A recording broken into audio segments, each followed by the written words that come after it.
Hi hello welcome to MK foods. நீங்கள் இப்போ தான் நம்ம சேனலை ஃபஸ்ட் டைம் பார்க்குறீங்க அப்படின்னா சப்ஸ்கிரைப் பண்ணுங்கள், கூடவே பெல் ஐக்கானை கிளிக் பண்ணுங்கள். சௌசௌ கூட்டு எப்படி செய்யலான்றதை பார்க்கலாம். 2 சௌசௌக்காய் நறுக்கி வச்சுக்கோங்க, 2 பெரிய வெங்காயம், 2 தக்காளி, 3 பச்சை மிளகாய், கருவேப்பிலை எல்லாத்தையும் ரெடியாக எடுத்து வச்சுக்கணும்.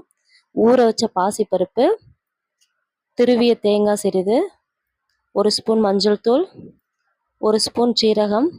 ஃபஸ்ட்டு ஒரு கடாயை வச்சுட்டு பாசிப்பருப்பு ஊற வச்சதை எடுத்து வேக வச்சுருங்க. நல்லா ஒரு கொதி வரட்டும். ஒரு கொதி வந்துடும்.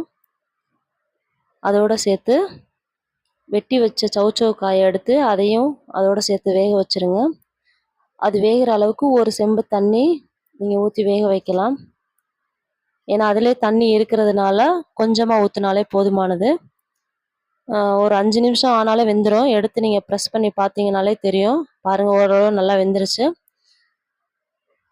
வெந்த உடனே இதை எடுத்து ஒரு ஓரமாக வச்சுருங்க. இந்த கடாயை அடுத்து ஒரு கடாயை வச்சுக்கோங்க. அதில் தேவையான அளவு எண்ணெய் ஊற்றிட்டு கடுகுளுந்தம் பருப்பு 1 ஸ்பூன் எடுத்து போட்டு பொரிய விடுங்க. இது வந்து உடல் எடை குறைக்கணும்னு நினைக்கிறவங்க இது வந்து அதிகமாக சாப்பிடலாம் உணவில்.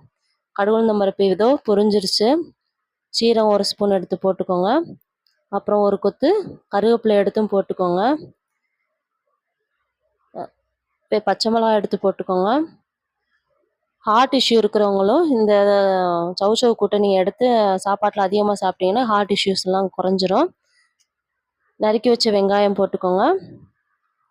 நல்லா ஓரளவு கலர் மாறினோடனே தக்காளி எடுத்து போட்டு நல்லா கிண்டிடுங்க. ஓரளவு நல்லா வதங்கிருச்சு. எடுத்து வச்ச சௌசௌ கூட்டை எடுத்து அதோட சேர்ந்து மிக்ஸ் பண்ணிக்கோங்க.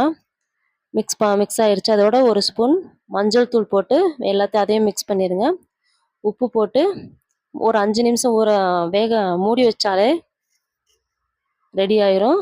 இதை மேலும் டேஸ்டி ஆக்கிறதுக்கு நம்ம திருவி வச்ச தேங்காயை எடுத்து அதில் போட்டு நீங்கள் நல்லா மிக்ஸ் பண்ணிடலாம். இப்போ ரெடி, நமக்கு பிடிச்ச ரெடி சௌசௌ கூட்டு ரெடி.